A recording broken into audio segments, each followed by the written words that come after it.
Kemudian Allah menurunkan ayat, tidak pantas bagi Nabi dan orang-orang beriman untuk memintakan ampun bagi kaum musyrik, walaupun mereka keluarga dekat. Sehubungan dengan Abu Thalib, Allah menurunkan ayat, sesungguhnya kamu tidak dapat menunjukkan orang yang kamu kasihi. Namun, Allah menunjukkan orang yang dikehendakinya, hadis Muslim. Riwayat di atas berasal dari hadis Az-Zuhri. Hadis itu juga diriwayatkan oleh Muslim dalam syahihnya. Firman Allah Ta'ala, dan mereka berkata, jika kami mengikuti petunjuk bersama kamu, niscaya kami akan diusir dari negeri kami. Jika kami mengikuti petunjuk yang kamu bawa dan kami menyalahi para penduduk Arab yang musyrik, maka kami khawatir mereka akan menyakiti dan memerangi kami serta mengusir kami dimanapun kami berada. Maka Allah menanggapi mereka, dan apakah kami tidak meneguhkan kedudukan mereka dalam daerah haram yang aman? Maksudnya, alasan mereka itu bohong dan salah, karena Allah Ta'ala telah menempatkan mereka di negeri yang aman, negeri yang telah dinyatakan aman semenjak diciptakan. Bagaimana mungkin tanah haram ini terasa aman bagi mereka, sedang mereka dalam keadaan kafir dan musyrik, lalu mereka merasa tidak aman, padahal mereka sudah masuk Islam dan mengikuti kebenaran. Firman Allah Ta'ala, yang didatangkan ke tempat itu buah-buahan dari segala macam, demikian pula komoditas dan barang-barang lainnya, sebagai rezeki dari sisi kami. Tetapi, kebanyakan mereka tidak mengetahui. Oleh karena itu, mereka mengatakan alasan di atas. Dan berapa banyaknya negeri yang telah kami binasakan yang sudah bersenang-senang dalam kehidupannya. Maka itulah tempat kediaman mereka yang tidak didiami lagi sesudah mereka, kecuali sebagian kecil. Dan kami adalah pewarisnya, ayat 58. Dan Tuhanmu tidaklah membinasakan kota-kota sebelum Dia mengutus di ibu kota itu seorang Rasul yang membacakan ayat-ayat kami kepada mereka. Dan tidak pernah kami membinasakan kota-kota kecuali penduduknya berlaku zalim, ayat 59. Allah Ta'ala menyindir penduduk Mekah melalui firman-Nya, dan berapa banyaknya negeri yang telah kami binasakan yang sudah bersenang-senang dalam kehidupannya. Yakni, penduduk negeri itu melampaui batas dan kufur terhadap nikmat Allah berupa rezeki yang telah dianugerahkan kepada mereka. Hal ini sebagaimana firman Allah Ta'ala, dan Allah telah membuat suatu perumpamaan dengan sebuah negeri yang dahulunya aman dan tenteram. Rezeki datang kepadanya melimpah ruah dari segenap tempat. Tetapi, penduduknya mengingkari nikmat-nikmat Allah. Karena itu, Allah merasakan kepada mereka bencana kelaparan dan ketakutan disebabkan apa yang selalu mereka perbuat. Karena itu, mereka dimusnahkan oleh azab dan mereka adalah orang-orang zalim. Surat An-Nahl, ayat 112 dan 113. Karena itu, Allah Ta'ala berfirman, maka itulah tempat kediaman mereka yang tidak didiami lagi sesudah mereka, kecuali sebagian kecil.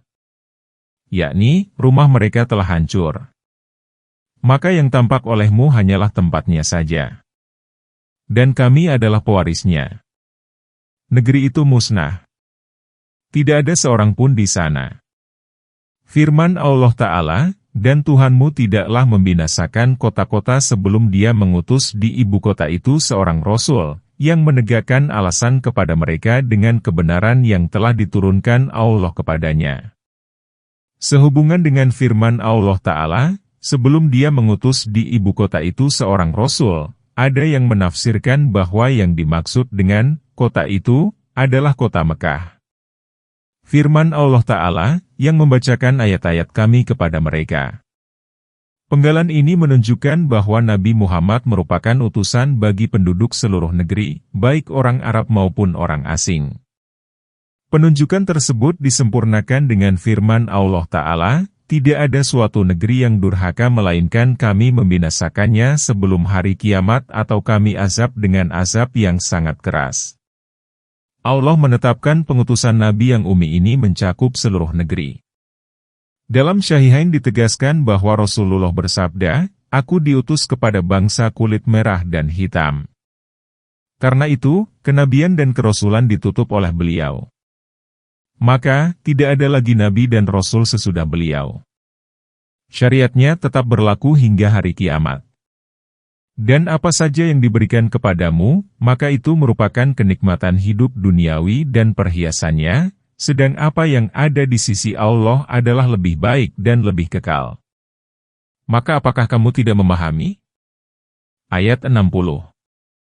Maka apakah orang yang kami janjikan kepadanya suatu janji yang baik, lalu dia memperolehnya adalah sama dengan orang yang kami berikan kepadanya kenikmatan hidup duniawi, kemudian pada hari kiamat dia termasuk orang yang diseret. Ayat 61.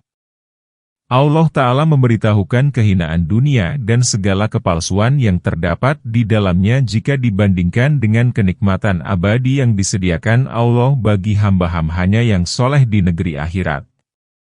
Hal ini sebagaimana firman Allah Ta'ala, dan apa yang ada pada sisi Allah adalah lebih baik bagi orang-orang yang berbuat kebajikan, Surat Ali Imran, ayat 198.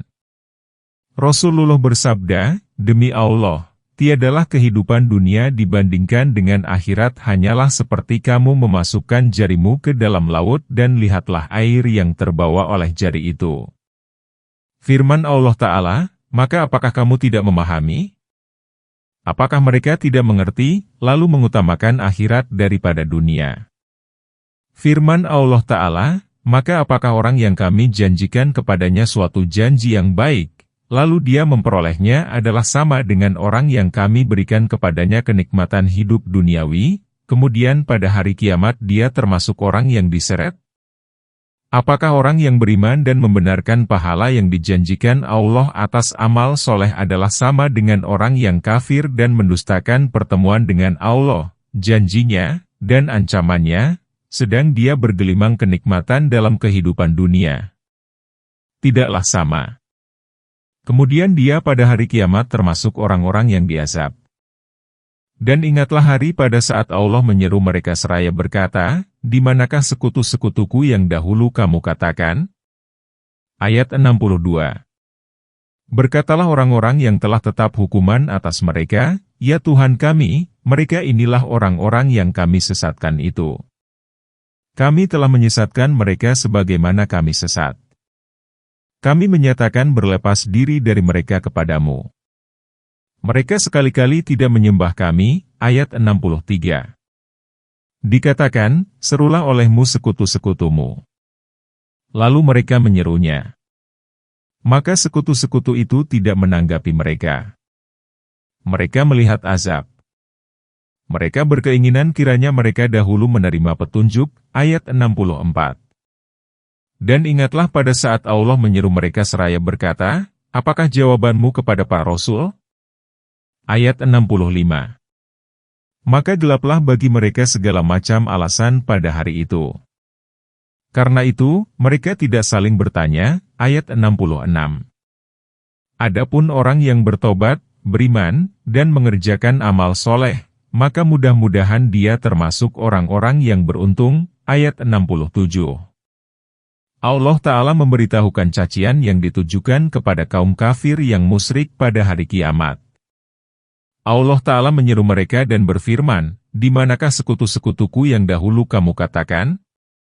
Yakni, di manakah Tuhan-Tuhan berhala dan tandingan-tandingan yang dahulu kamu sembah? Apakah mereka dapat menolongmu atau kamu mendapat pertolongan mereka? Ayat ini disajikan dengan nada mencela dan mengancam, sebagaimana firman Allah Ta'ala, "Dan sesungguhnya kamu datang kepada kami sendiri-sendiri sebagaimana kami ciptakan pada mulanya dan kamu tinggalkan di belakangmu apa yang telah kami karuniakan kepadamu. Dan kami tidak melihat bersamamu pemberi syafaat yang kamu anggap bahwa mereka itu sekutu-sekutu Tuhan di antara kamu. Sungguh telah terputuslah ikatan di antara kamu dan lenyaplah darimu apa yang dahulu kamu katakan." Surat Al-An'am, ayat 94. Firman Allah Ta'ala, "Berkatalah orang-orang yang telah tetap hukuman atas mereka, yaitu setan, orang-orang durhaka, dan orang-orang yang mengajak kepada kekafiran, 'Ya Tuhan kami, mereka inilah orang-orang yang kami sesatkan itu.'" Kami telah menyesatkan mereka sebagaimana kami sesat. Kami menyatakan berlepas diri dari mereka kepadamu. Mereka sekali-kali tidak menyembah kami. Mereka bersaksi bahwa orang-orang itulah yang telah menyesatkan dirinya, lalu mereka mengikuti dirinya. Kemudian mereka, setan dan konco-konconya, berlepas diri dari penyembahan orang-orang itu. Hal ini sebagaimana firman Allah Ta'ala, sekali-kali tidak. Kelak mereka akan mengingkari penyembahan para pengikut terhadapnya. Dan sembahan-sembahan itu akan menjadi musuh bagi mereka. Surat Maryam, ayat 82. Firman Allah Ta'ala, dikatakan, serulah olehmu sekutu-sekutumu, agar mereka menyelamatkanmu dari siksa yang tengah kamu hadapi, sebagaimana yang kamu harapkan ketika kamu di dunia. Lalu mereka menyerunya. Maka sekutu-sekutu itu tidak menanggapi mereka. Mereka melihat azab. Kini, yakinlah bahwa mereka pasti masuk neraka. Firman Allah Ta'ala, mereka berkeinginan kiranya mereka dahulu menerima petunjuk. Mereka berharap, ketika melihat azab itu, kiranya mereka menjadi orang-orang yang mendapat petunjuk. Firman Allah Ta'ala, dan ingatlah pada saat Allah menyeru mereka seraya berkata, apakah jawabanmu kepada para rasul? Ungkapan ini sebagaimana yang ditanyakan kepada hamba di dalam kubur, yaitu siapakah Tuhanmu, siapakah nabimu, dan apa agamamu? Adapun orang yang beriman, maka dia mengucapkan syahadatain. Sedang orang kafir menjawab, tidak tahu. Karena itu, pada hari kiamat pun mereka tidak memiliki jawaban kecuali bungkam, sebab orang yang di dunianya buta, maka di akhirat pun dia buta dan sesat jalannya. Karena itu, Allah Ta'ala berfirman, maka gelaplah bagi mereka segala macam alasan pada hari itu. Karena itu, mereka tidak saling bertanya. Mujahid menafsirkan, maka sirnalah segala alasan, sedang mereka pun tidak saling menyapa antar kerabat. Firman Allah Ta'ala, adapun orang yang bertobat, beriman, dan mengerjakan amal soleh di dunia, maka mudah-mudahan dia termasuk orang-orang yang beruntung pada hari kiamat. Kata, mudah-mudahan, yang berasal dari Allah menunjukkan kepastian. Karena keberuntungan pasti diperoleh oleh orang yang seperti itu berkat karunia dan anugerahnya. Dan Tuhanmu menciptakan apa saja yang dikehendaki dan dipilihnya. Sekali-kali tidak ada pilihan bagi mereka. Maha suci Tuhan dan maha tinggi dari apa yang mereka persekutukan. Ayat 68. Dan Tuhanmu mengetahui apa yang disembunyikan dalam dada mereka dan apa yang mereka nyatakan. Ayat 69. Dan dialah Allah. Tidak ada Tuhan kecuali Dia. Kepunyaan dialah segala puji di dunia dan di akhirat, baginyalah segala penentuan, dan hanya kepadanyalah kamu dikembalikan. Ayat 70. Allah Ta'ala memberitahukan bahwa Dia sendirilah yang melakukan penciptaan dan pemilihan. Tidak ada yang dapat menentang dan membantahnya. Allah Ta'ala berfirman, dan Tuhanmu menciptakan apa saja yang dikehendaki dan dipilihnya. Menciptakan perkara apa saja, baik berupa kebaikan maupun keburukan, dan kepada Dialah semua itu dikembalikan. Firman Allah Ta'ala, sekali-kali tidak ada pilihan bagi mereka, adalah seperti firman Allah Ta'ala, dan tidaklah patut bagi laki-laki yang mukmin dan tidak pula perempuan yang mukmin, apabila Allah dan Rasul-Nya telah menetapkan suatu ketetapan, akan ada bagi mereka pilihan tentang urusan mereka. Surat Al-Ahzab, ayat 36.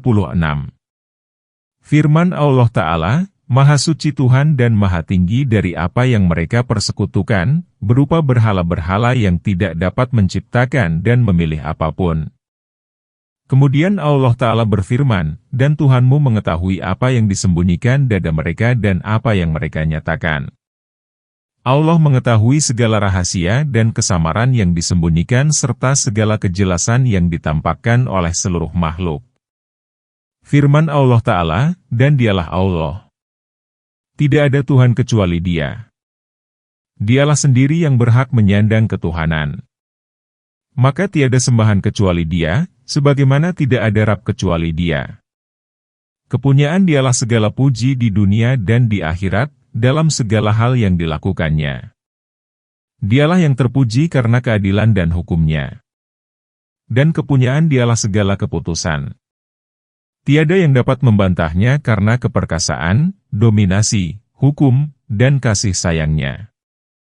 Dan hanya kepada-Nya lah kamu dikembalikan, pada hari kiamat semuanya.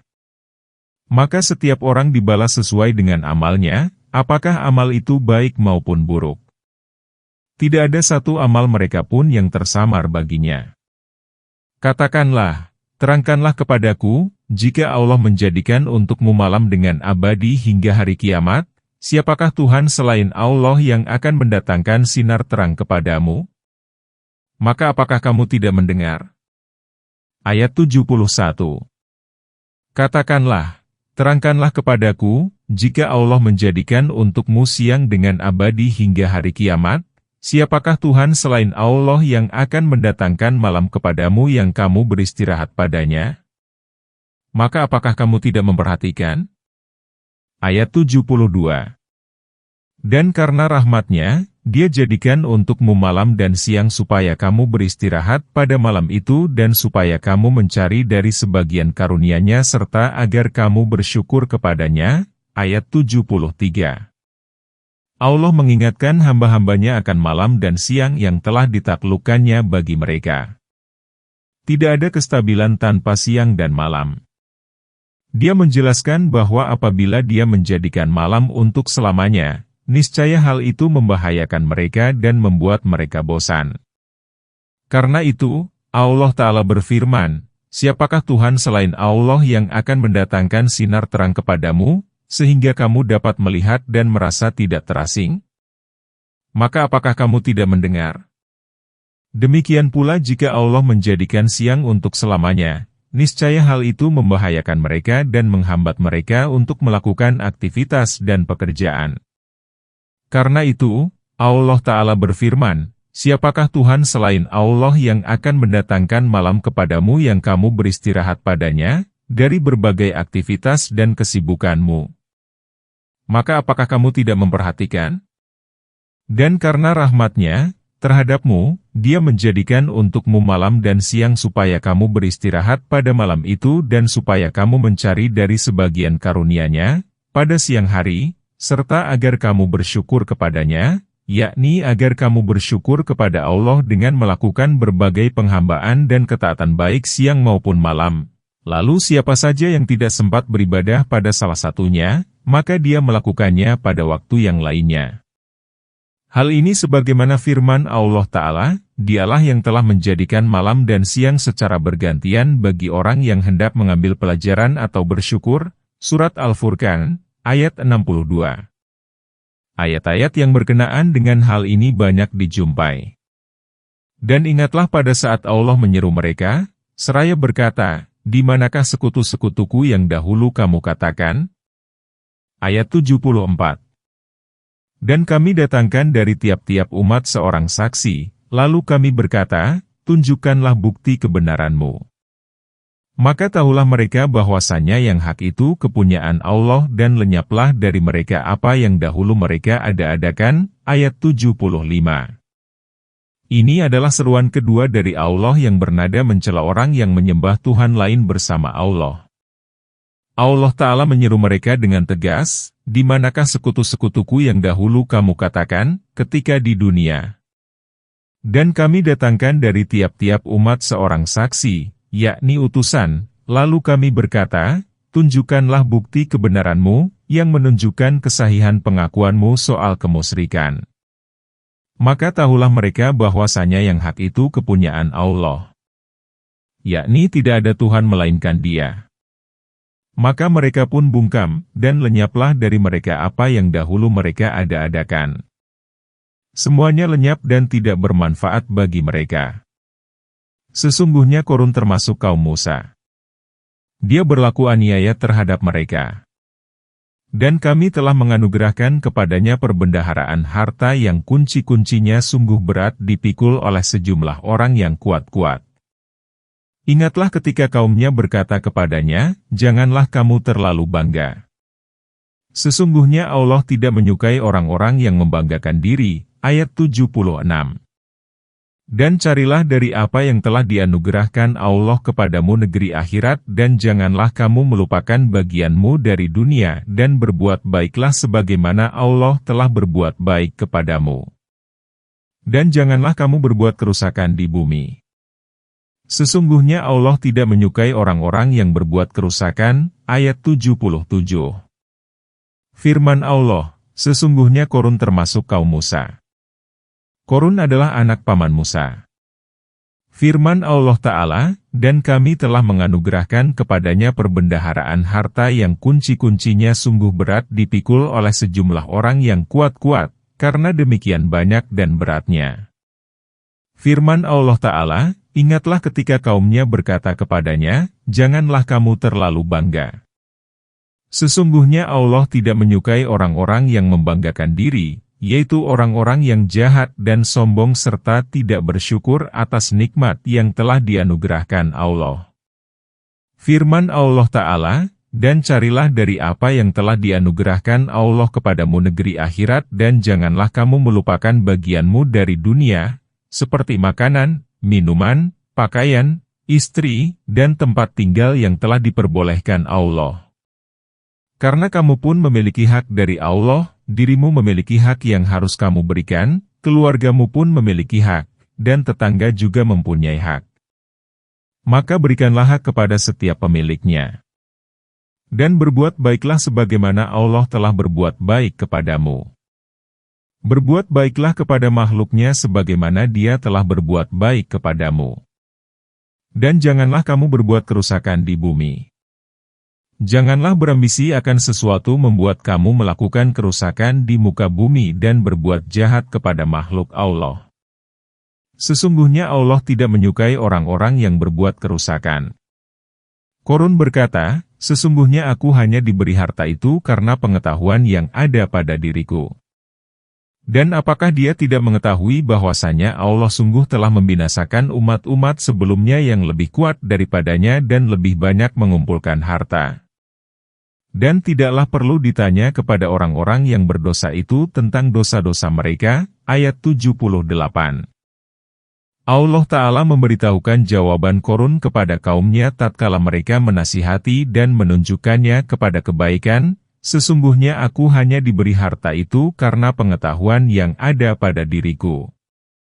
Aku tidak membutuhkan komentarmu, karena sesungguhnya Allah telah memberiku kekayaan tiada lain kecuali karena Dia mengetahui bahwa sesungguhnya aku memang berhak mendapatkannya dan karena Dia mencintaiku.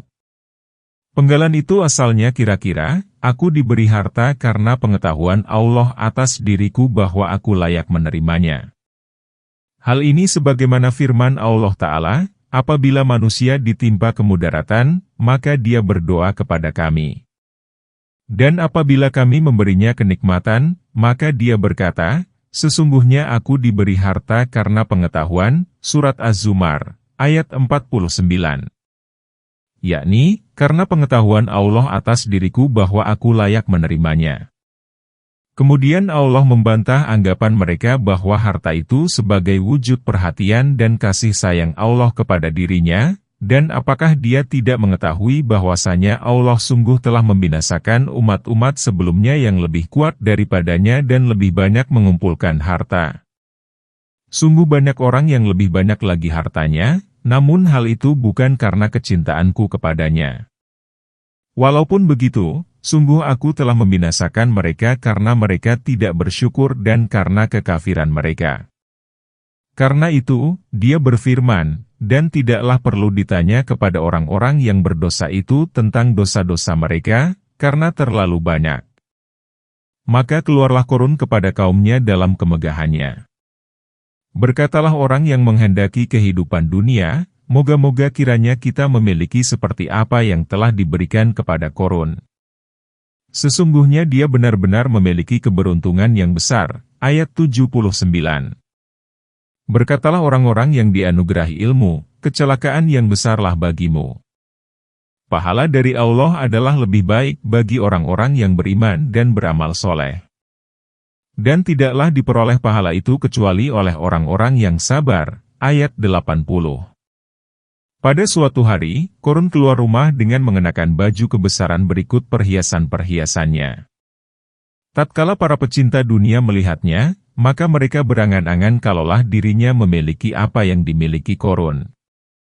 Berkatalah orang yang menghendaki kehidupan dunia, moga-moga kiranya kita memiliki seperti apa yang telah diberikan kepada Korun.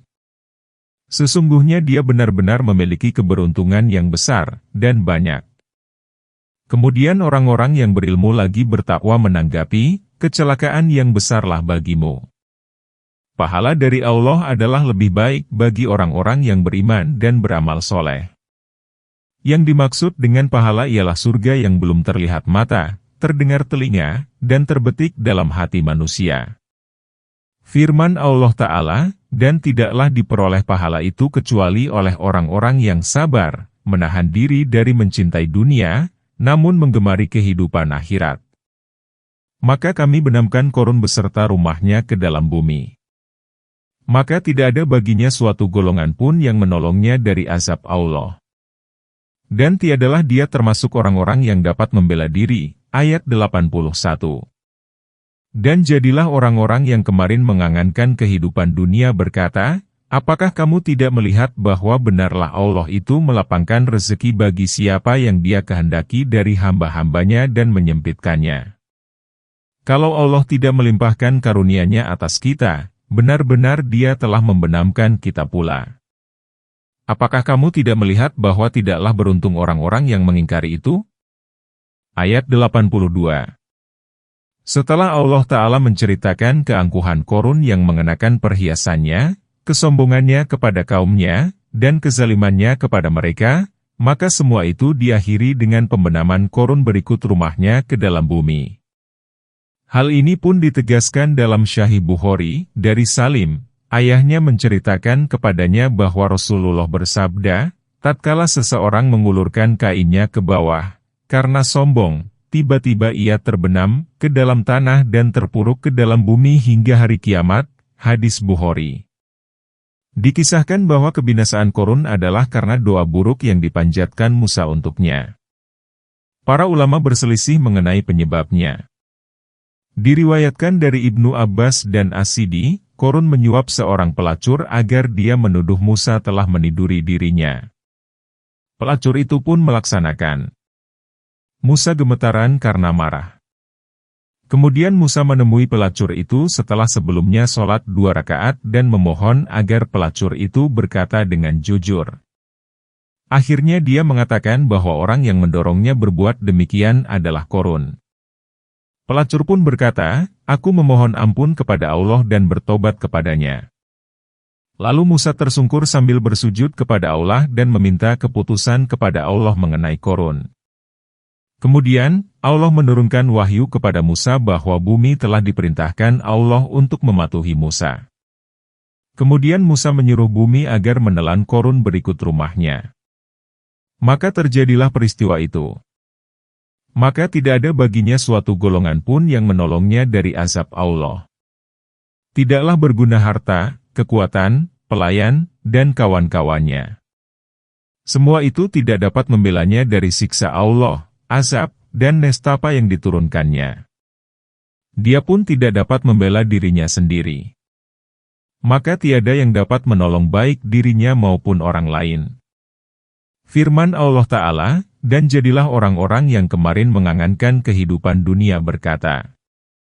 Mereka ialah orang-orang yang melihat Korun dalam kemegahannya, lalu berkata, moga-moga kiranya kita mempunyai seperti apa yang telah diberikan kepada Korun, sesungguhnya dia benar-benar mempunyai keberuntungan yang besar.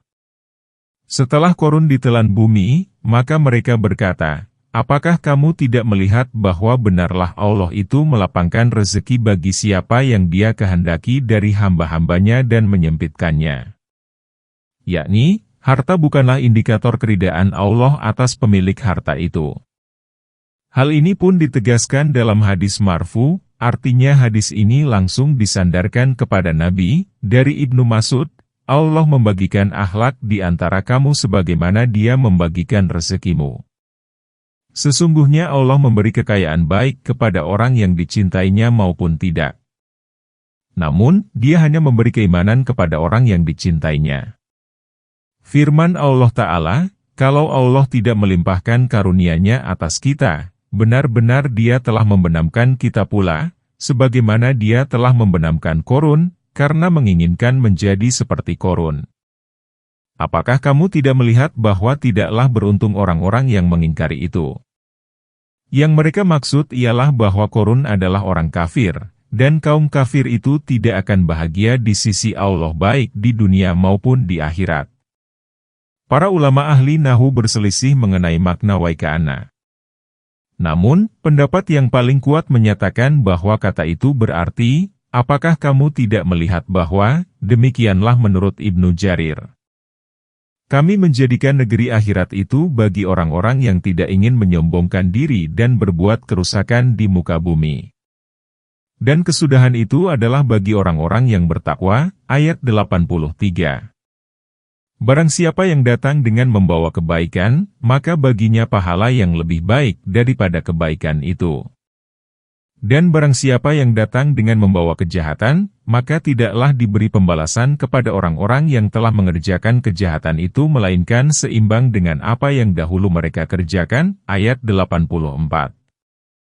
Allah Ta'ala memberitahukan bahwa negeri akhirat dan berbagai macam kenikmatannya yang abadi adalah diperuntukkan bagi hamba-hambanya yang beriman lagi merendahkan diri, yaitu orang-orang yang tidak ingin menyombongkan diri di muka bumi. Tidak mau meninggikan diri atas makhluk, merasa lebih hebat, dan lebih perkasa, juga tidak suka berbuat kerusakan di muka bumi dengan melakukan kemaksiatan. Dalam hadis sahih ditegaskan dari Nabi bahwasanya beliau bersabda, telah diwahyukan kepadaku agar kamu bertawadu, rendah hati, sehingga tidak ada seorang pun menyombongkan diri atas yang lain dan tidak ada seorang pun yang menzalimi yang lain. Bila ada orang suka berpakaian megah hanya semata-mata untuk memperbaiki diri, maka hal itu boleh dilakukan. Dalam sebuah hadis ditegaskan, seseorang bertanya, "Ya Rasulullah, aku suka kalau selendangku bagus dan sandalku juga bagus. Apakah hal itu termasuk sombong?" Beliau bersabda, "Tidak. Sesungguhnya Allah itu indah. Dia menyukai keindahan." Firman Allah Ta'ala, barang siapa yang datang dengan membawa kebaikan, pada hari kiamat, maka baginya pahala yang lebih baik daripada kebaikan itu. Yakni, pahala Allah itu lebih baik daripada kebaikan hamba. Bagaimana tidak, padahal Allah melipat gandakan kebaikan itu beberapa kali. Itulah karunia Allah.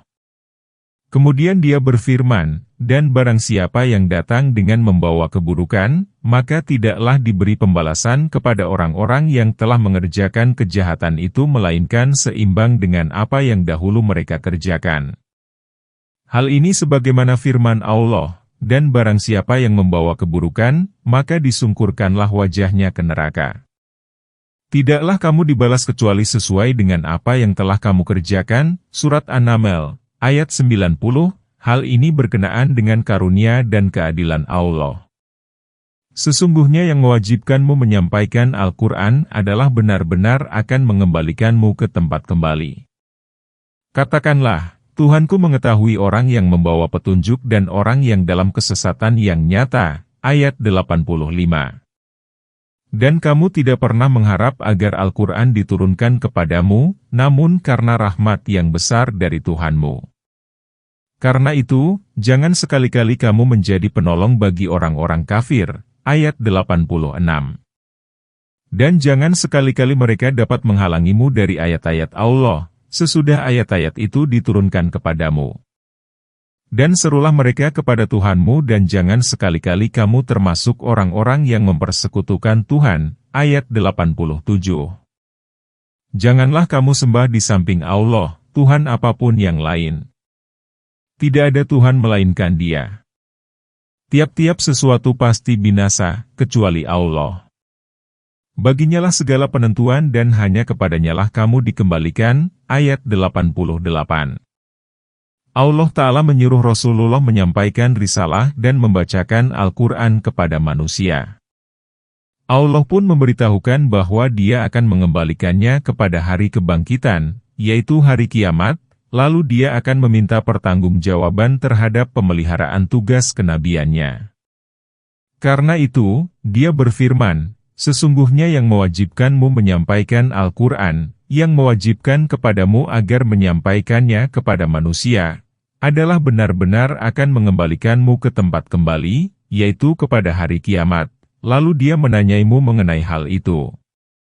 Hal ini seperti firman Allah, sungguh kami akan meminta pertanggungjawaban kepada orang-orang yang menerima utusan dan sungguh kami akan meminta pertanggungjawaban pula kepada para rasul. Surat Al-A'raf, ayat 6. Sehubungan dengan firman Allah benar-benar akan mengembalikan kamu ke tempat kembali, Bukhari meriwayatkan dari Ibnu Abbas, dia berkata, adalah benar-benar akan mengembalikan kamu ke Mekah. Penafsiran senada dikemukakan oleh Nasai dan Ibnu Jarir. Sehubungan dengan penggalan tersebut, Al-Aufi juga meriwayatkan dari Ibnu Abbas, dia berkata, adalah benar-benar akan mengembalikan kamu ke Mekah sebagaimana dia telah mengeluarkanmu dari sana. Sehubungan dengan penggalan, adalah benar-benar akan mengembalikan kamu ke tempat kembali. Ibnu Abi Hatim meriwayatkan dari Nuaim Al-Qari, dia menafsirkan, dikembalikan ke Baitul Maqdis. Penafsiran ini dan Allah lah yang Maha Tahu berpangkal pula kepada pendapat ulama yang menafsirkan tempat kembali dengan hari kiamat. Karena Baitul Maqdis kelak akan menjadi tempat berkumpul manusia pada hari kiamat. Wallahu alam. Unsur yang dapat menyatukan perbedaan penafsiran tersebut misalnya Ibnu Abbas terkadang menafsirkan tempat kembali dengan kepulangan Nabi ke Mekah, yang berarti takluknya Mekah dan ini pun menunjukkan dekatnya ajal Nabi dan makna ini diperoleh Ibnu Abbas dari penafsiran ayat, apabila telah datang pertolongan Allah dan penaklukan. Juga terkadang dia menafsirkannya dengan hari kiamat, serta pada kesempatan lain dengan surga. Adalah kedekatan makna tafsiran-tafsiran tersebut yang akhirnya bertaut dengan hari kiamat yang juga merupakan tempat kembali. Firman Allah Ta'ala, katakanlah, Tuhanku mengetahui orang yang membawa petunjuk dan orang yang dalam kesesatan yang nyata. Tuhanku lebih mengetahui siapa di antara kita yang berada dalam petunjuk, kami atau kalian? Dan kamu akan mengetahui hasil akhir yang baik itu kelak milik siapa. Kemudian, Allah Ta'ala mengingatkan nabinya akan nikmat yang besar yang telah dianugerahkan kepadanya dan kepada para hamba berupa pengutusan dirinya kepada mereka, dan kamu tidak pernah mengharap agar Al-Quran diturunkan kepadamu. Kamu tidak menduga, sebelum wahyu itu diturunkan kepadamu bahwa kitab itu akan diturunkan kepadamu. Namun karena rahmat yang besar dari Tuhanmu. Penurunan wahyu kepadamu itu semata-mata merupakan rahmat dari Allah bagimu dan bagi para hamba melalui dirimu. Karena Allah telah menganugerahkan nikmat yang besar ini kepadamu, maka jangan sekali-kali kamu menjadi penolong bagi orang-orang kafir. Berpisahlah, hengkanglah, dan menjauhlah dari mereka.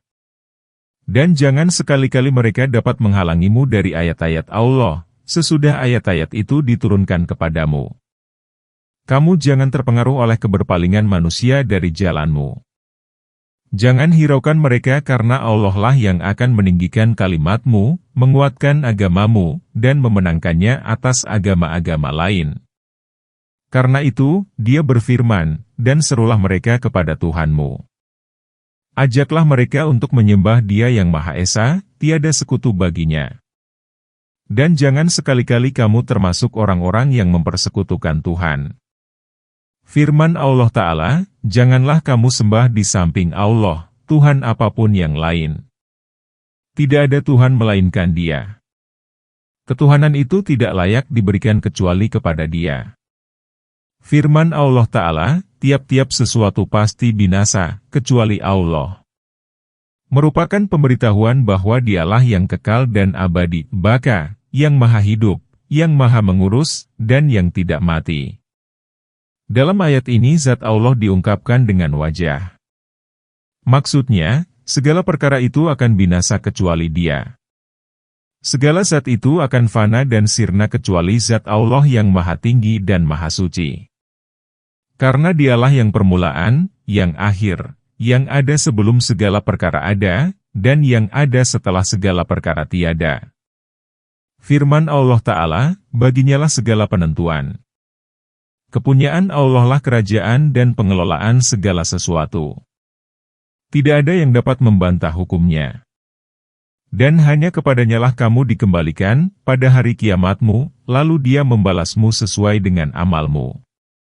Jika amalmu baik, maka dibalas dengan kebaikan. Jika amalmu buruk, maka dibalas dengan keburukan. Demikianlah ringkasan tafsir surah Al-Qasas. Kepunyaan Allah lah segala puja dan karunia.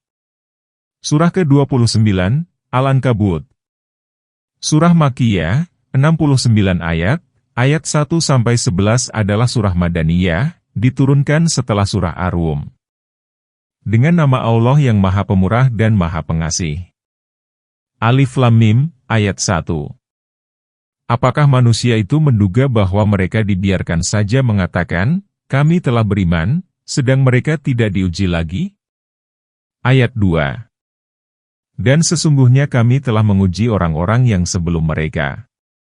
Maka sesungguhnya Allah mengetahui orang-orang yang benar dan sesungguhnya Dia mengetahui orang-orang yang berdusta. Ayat 3.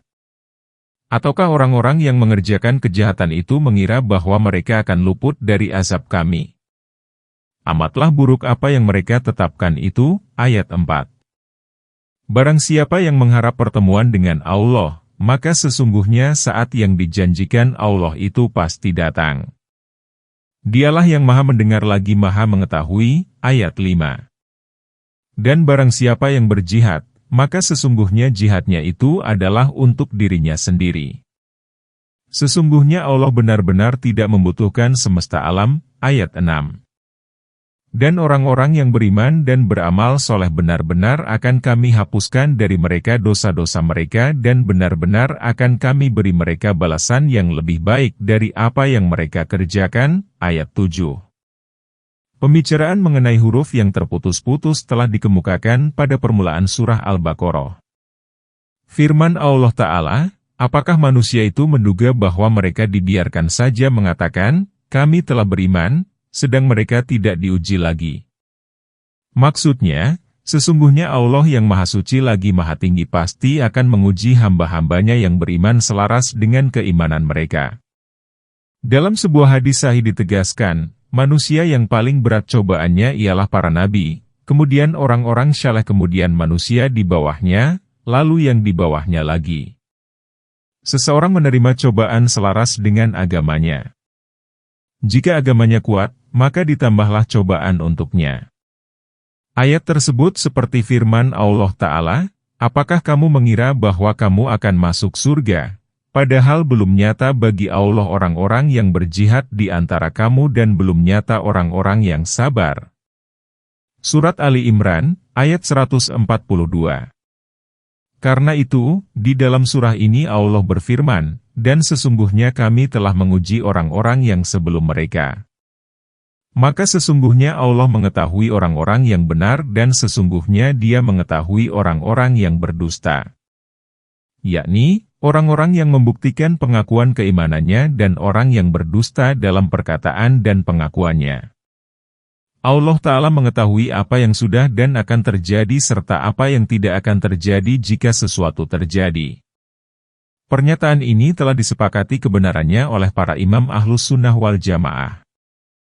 Firman Allah Ta'ala, ataukah orang-orang yang mengerjakan kejahatan itu mengira bahwa mereka akan luput dari azab kami? Amatlah buruk apa yang mereka tetapkan itu, karena di belakang mereka terdapat hukuman dan bencana yang lebih keras. Apakah mereka menduga akan luput dari hal itu? Alangkah buruknya dugaan mereka. Firman Allah Ta'ala, barang siapa yang mengharap pertemuan dengan Allah di negeri akhirat dan mengharapkan pahalanya, maka harapannya itu akan terwujud dan pahala amalnya akan dipenuhi, sebab hal itu pasti terjadi. Karena itu, Allah berfirman, maka sesungguhnya saat yang dijanjikan Allah itu pasti datang. Dialah yang Maha mendengar lagi Maha mengetahui. Maha mendengar permohonan dan Maha mengetahui apa yang akan terjadi.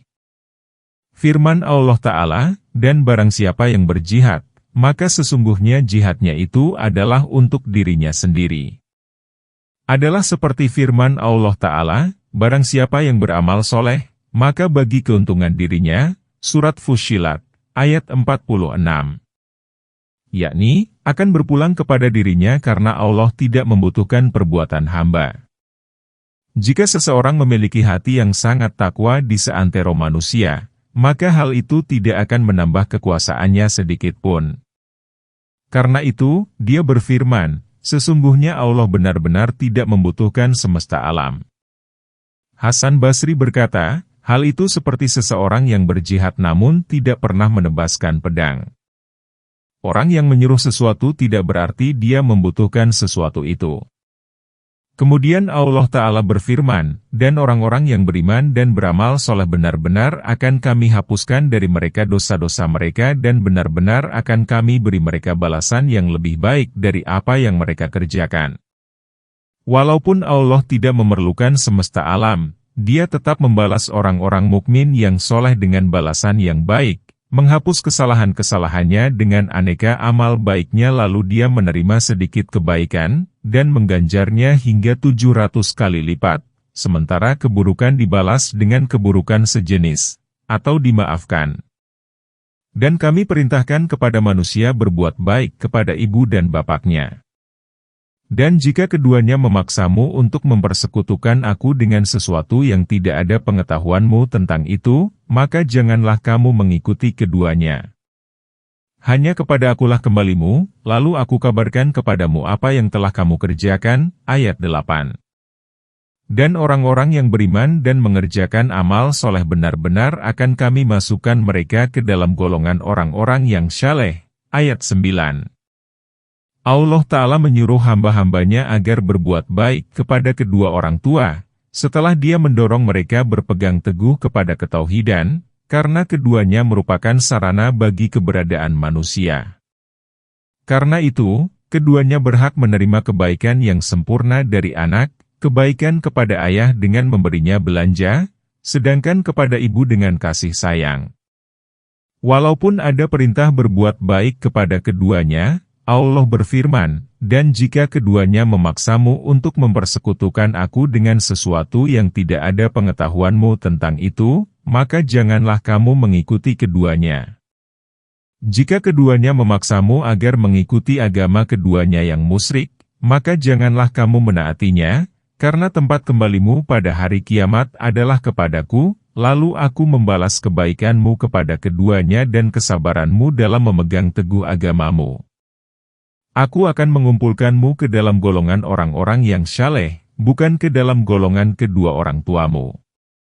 Hal itu, karena seseorang akan dikumpulkan pada hari kiamat bersama orang yang dicintainya, cinta yang berlandaskan agama. Karena itu, Allah Azza wa Jalla, Allah yang maha mulia dan maha besar, berfirman, dan orang-orang yang beriman dan mengerjakan amal soleh benar-benar akan kami masukkan mereka ke dalam golongan orang-orang yang saleh.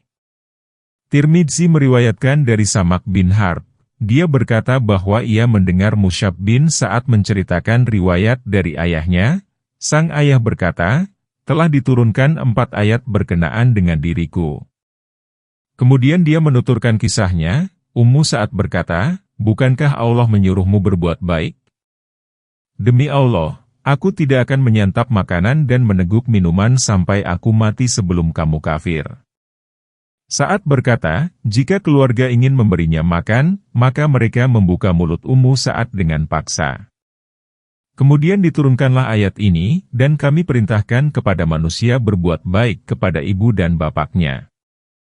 Dan jika keduanya memaksamu untuk mempersekutukan aku dengan sesuatu yang tidak ada pengetahuanmu tentang itu, maka janganlah kamu mengikuti keduanya.